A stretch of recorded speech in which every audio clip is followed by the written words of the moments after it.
Наталья Кононенко одна воспитывает 5 детей. В Татарстан прибыли из Горловки. С собой успели взять только детские вещи и документы. На родине осталась сестра. Что с ней сейчас, не знают.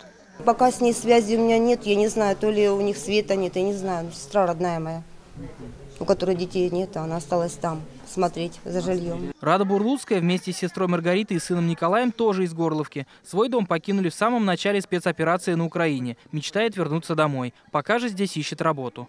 Хочется, чтобы все было нормально, вернуться домой, если будет куда вернуться. Дома сгорели, квартиры разрушены, электричества и воды нет, рассказывает Светлана Бурма из Мариуполя. Говорит, приходилось пить даже талую воду.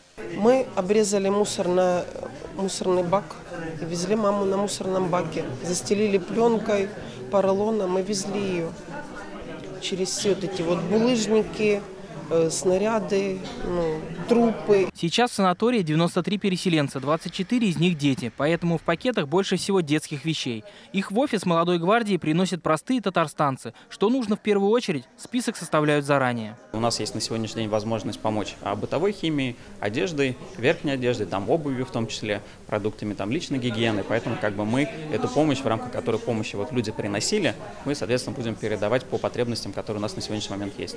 Помимо гуманитарной помощи для вынужденных переселенцев в санаториях республики организуют специальные детские комнаты. В них будет искусственный газон, детские игрушки и развлекательные программы с аниматорами. Первая откроется в Ливаде уже в конце этой недели.